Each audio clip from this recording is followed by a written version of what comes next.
Hello everyone, my name is Albert Świdziński. I'm the Director of Analysis at Strategy&Future. We are here on the sidelines of the Warsaw Security Forum, the second day. And with me there is Professor Bobo Lo.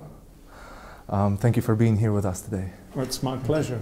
So again, this is the second day. The forum is slowly winding down, and in about an hour you will be moderating an Oxford debate.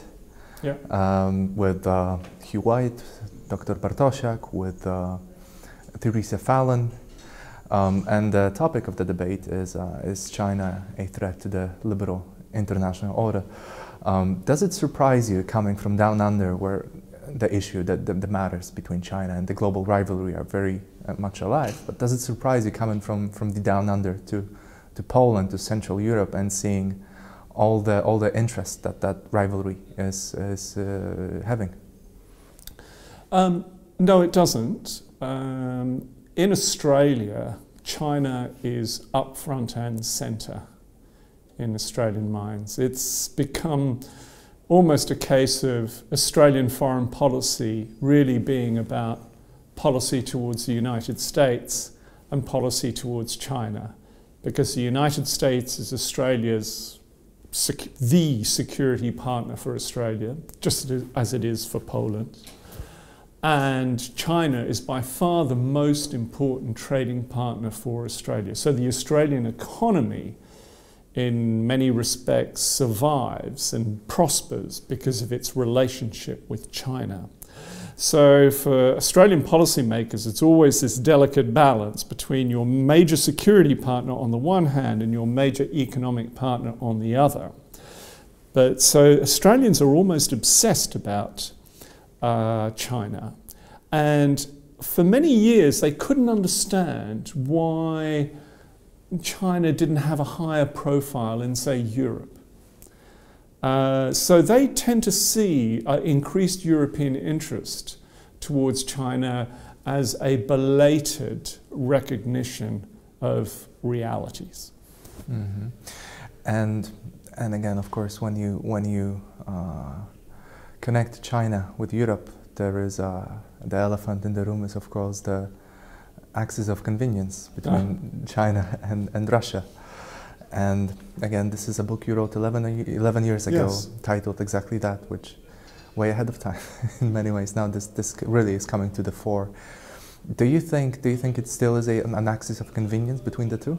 It's a very good question. I wrote a subsequent book in 2017 called A Wary Embrace, which was an attempt to look back at the conclusions I had made in 2008, to see if some of the judgments I made in 2008 about the axis of convenience still held true.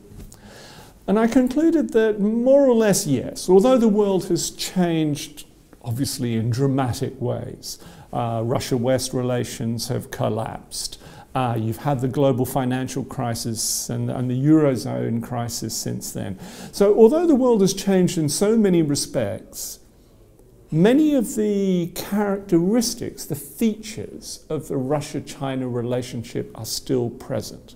Now, on the one hand, the Russia-China relationship is better than it's ever been. So that's a positive side. It's growing, it's expanding economically, politically, in defense ties. But on the other hand, they have different views. Moscow and Beijing have different views of the existing international system, and they have different visions of a future world order. So for Moscow, Moscow tends to see the world in a kind of three great powers: the United States, China, and then maybe Russia as this sort of third power. The Chinese, however, are completely focused on the relationship, on their interaction with the United States. So from a Chinese perspective, it is the relationship between Washington and Beijing that will be the main center of global governance, that will decide, shape global governance in the 21st century. We should make an additional point here. The last 30, 40 years of Western-led globalization, of the US-led global order, have actually been extremely good for China. China has arguably been the greatest beneficiary of Western global leadership. And they understand this. Now, the Russians think that they have been the biggest loser of US-led global leadership. They believe that this post-Cold War global order has systematically deprived Russia of influence and status in the world. So clearly, China and Russia have a different attitude towards the existing international system, and they have a different vision of where we go on from here. I think the Russians see there's no point in trying to hold on to the existing global order. It does them no good, it's declining anyway, so why try? But the Chinese, I think, are a little bit worried, because I know many people in the West think that the Chinese are trying to impose a new global order. But my impression, talking to Chinese, I was in China for a month in March and April this year, is that they don't want that. They're not ready for it. Certainly China wants more influence and status within the existing international system. They want equal respect to the United States. But China is not ready to replace the United States because it doesn't feel it can.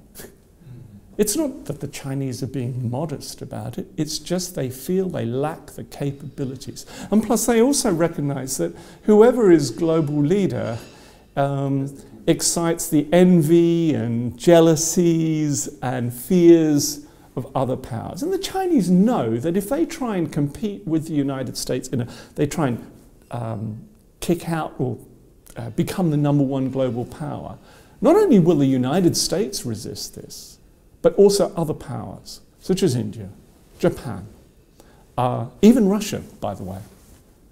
And so I think it is an axis of convenience still, because both sides understand that having a positive China-Russia relationship is good for them, and that having a negative relationship would be very, very bad. So their interests are well served by having an improving relationship. But this is not the alliance that a lot of people, particularly in the United States, think it is. But if there is this divergence in very, very large strategic terms between Russia and China, and this ambiguity about the state of the international order, doesn't this, and this is what keeps us up at night, awake Sure. at night, isn't there a risk that somebody, well, namely the United States, will look to flip Russia? And this has been present in, this has been a strain of thought, I would imagine, in the US. Do you think that is a reasonable proposition?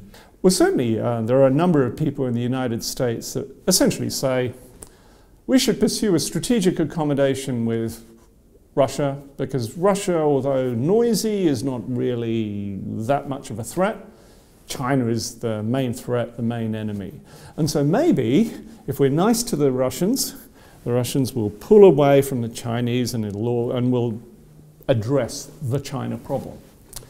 There are several issues with this, several problems with this. The main problem is that Putin will do no such thing. So if you offer Vladimir Putin concessions, he will pocket them and change nothing in his relationship with China. And there are some good reasons for this. Number one, the China relationship has been very good for Russia. It is a force multiplier for Russian influence and status around the world.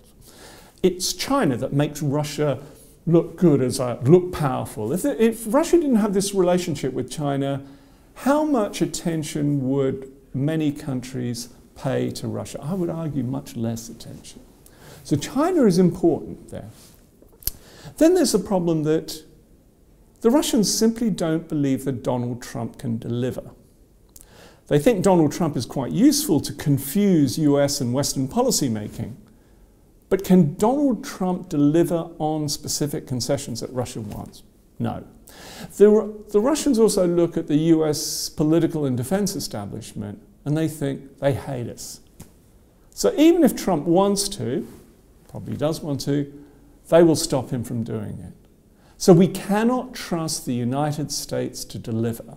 Whereas at least with the Chinese, the relationship is working pretty well. So why would we sacrifice something that's a kind of sure thing for something completely speculative? It would have to be a great offer. Yeah, well, except it could be, Tremendous it can deal. be the greatest offer in the world, but if you can't deliver on that offer, what good is that? And the thing is, but here's what's interesting. I was delivering a lecture at Peking University. This is China's top university in April. And the premise of this was not only the Chinese not keen about an alliance with Russia, but interestingly enough, they were slightly worried that Trump would succeed in drawing Putin away from China. Now, I tried to explain to them that this was completely unlikely, but it's interesting, nevertheless, that the Chinese think that this is a theoretical possibility at least. There's so many threads, but another interesting thing is I watched a debate between Professor White and Professor Mearsheimer. Yeah. And one thing that became very obvious from what Professor Mearsheimer had to say is that the time has now come to choose. Whether you're looking at, some Australian politician put it in a way that the Chinese are our customers and the US are our friends. And I would imagine that this moment is indeed appears to be approaching for many. And if you look at again, what appears to be the ultimate goal of the Belt and Road Initiative, apart from the fact whether it changes this 500-year paradigm, it would definitely connect it to Germany, and Germany exports plenty of produce to China. Absolutely. Do you think there will be a desire in Germany to reconsider its position in the international order on the side of the US? It's interesting you should say that, because von der Leyen, when she was still German defense minister, I was at a conference in Tallinn, the Leonard Merry conference there, earlier this year. And von der Leyen said Russia is this loud, loutish person, whereas China is this really sneaky, coming in. But China is actually a greater threat to Europe. I thought that was interesting. Now, the problem is that Russia, what I mean to say is I don't think we have the luxury, whether you're Australia or Germany or indeed Poland, you don't have the luxury to choose. You should, I think the way of the future is not to depend completely on one or other great power, whether it's the United States or China or in some cases Russia. It's important to try and maintain strategic flexibility, to have a range of relationships with bilateral partners, with multilateral institutions. I think if you overcommit in one way, if you try and make the stark choice that Mearsheimer is advocating, then you limit your strategic possibilities and you make yourself more, not less, vulnerable. Mm-hmm. The only problem is, can you withstand the pressure, right? You have to. You have to. You have to. I don't see that you have a choice. You have to find a way to say no. And I think I would throw in one more point, is that the ability of great powers to force smaller countries to do their will is actually less now than it has been for a very, very long time. Consider the case of the United States and Afghanistan. The United States is arguably the most powerful great power in the history of the world. The most powerful country in the history of the world, judged by several metrics of power. Economic, military, political, so on. Afghanistan, to many people, is virtually Stone Age country in some respects.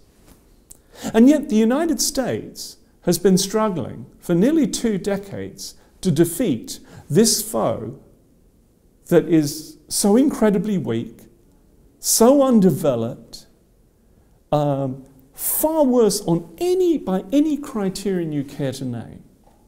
And yet the United States still cannot force the Afghanis to do its will. So I think smaller countries, when they face pressure from a great power, need to have the courage to say, no, that's not in our interests. this is in our interests. We'll decide what's in our interests. Right. Thank you very much for being here with us today, Mr. Lo. It's my pleasure. It was a pleasure. Thank you.